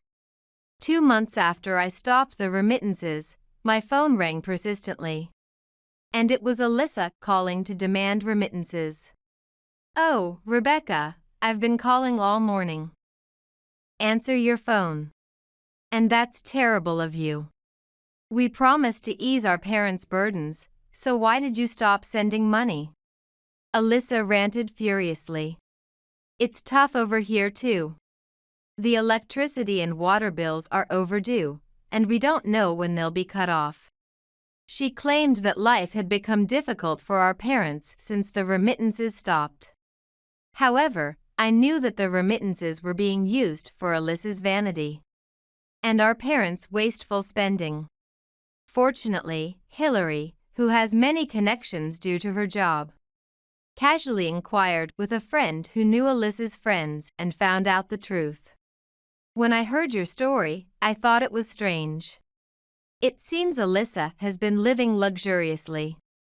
She was even seen buying loads of cosmetics at the department store downtown.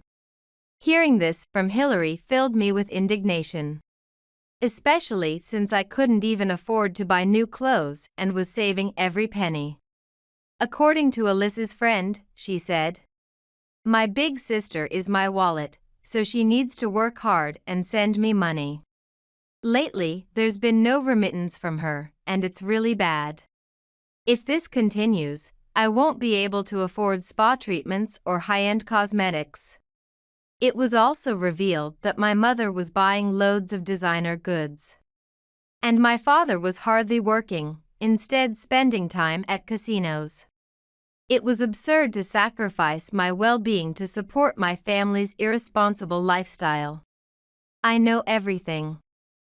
I won't send any more money for such reasons.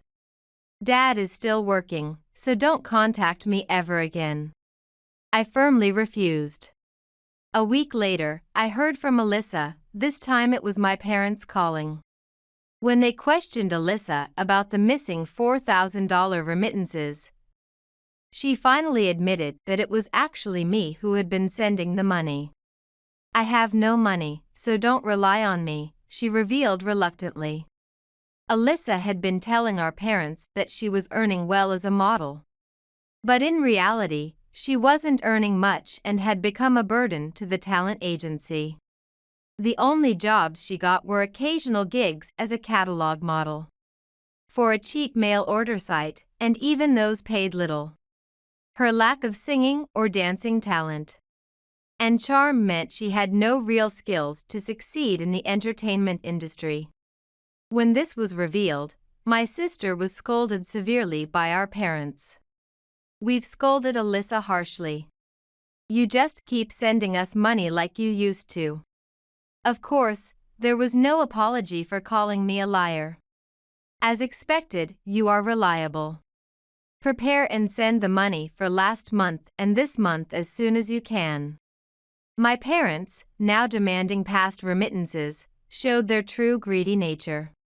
"Alyssa mentioned before that we have debts for our education expenses, right?"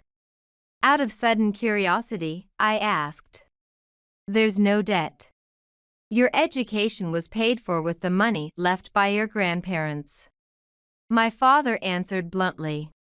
It turned out that Alyssa's claim about having debts and needing remittances was a lie. "Well, we need a bit of money for shopping," my mother responded insincerely. Knowing that my parents could live comfortably without remittances, I was certain there was no need to send them money. If Alyssa works properly, Dad's salary should be enough, I concluded. In response to my firm attitude, my father turned away in a huff, saying, "You can be so cold to the parents who raised you. You're no daughter of mine anymore. Really, you're not family." My mother looked incredulous as my parents expressed their dissatisfaction. They continued, "If that's the case, we'll cancel the savings account set up with the money your grandparents gave for your wedding expenses. You're a stranger to us now. Fine. Use that money however you want, Dad and Mom. But in return, leave me out of your lives." I decided I was done being manipulated by my parents and Alyssa. Alone, tears started to flow. I thought, how much has my family used me to their convenience? 2 months later, the intercom buzzed insistently. To my astonishment, it was my parents and Alyssa coming to my place. Filled with a desire to have nothing to do with them, I still went outside to hear them out. I was shocked to see the disheveled state of my parents and Alyssa. And they were equally surprised to see me. "You seem different." Alyssa and my parents, puzzled by my improved appearance and finer attire, asked me why. Since our last encounter, I had diligently continued my studies and earned a small business consultant certification.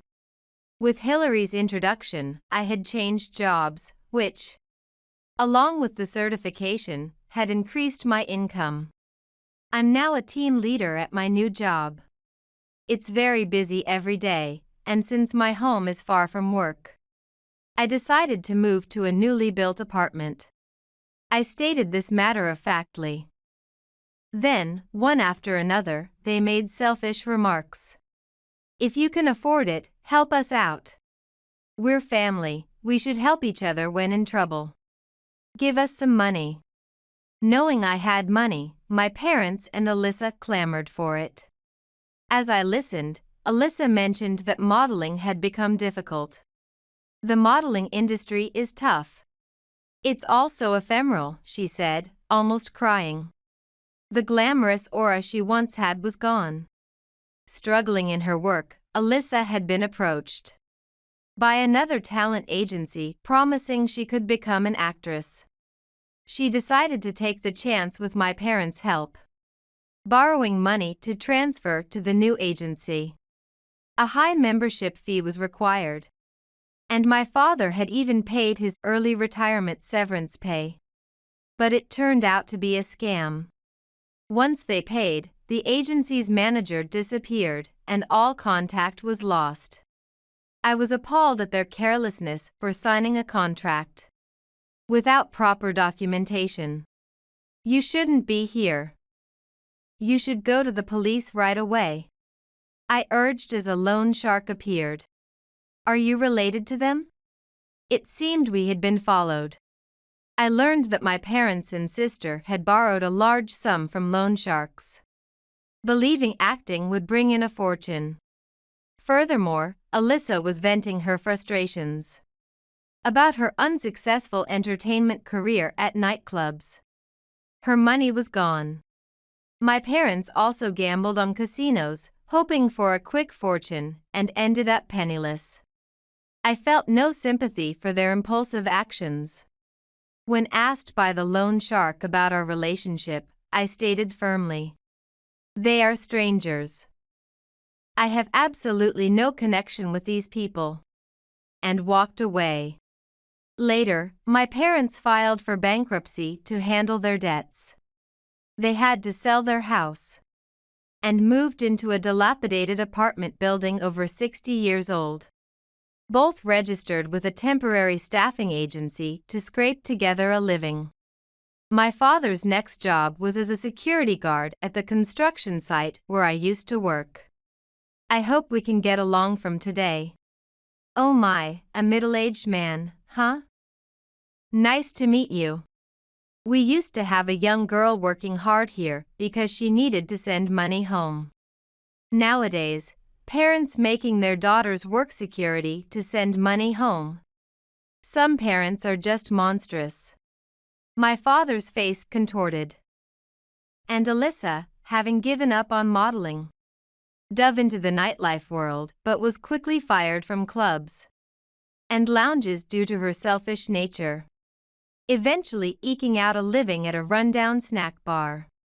Her drinking increased, and her appearance drastically changed. Customers at the snack bar joked that her being a model was an urban legend. A model? Dream on. You look more like you belong in a wrestling ring than on a runway. I have cut ties with my parents and sister and am living freely. 5 years later, I attended Hillary's wedding. The ceremony was held at a chapel overlooking the sea in Hawaii. Blue sea, blue sky, an atmosphere of freedom. Next to Hillary was her husband, a man of good build and gentle demeanor, with a new life growing inside her. Hillary, who seemed focused solely on her career, had apparently fallen in love with a colleague and gotten married. I'm the type who gets what I want, but I cut off what I don't need.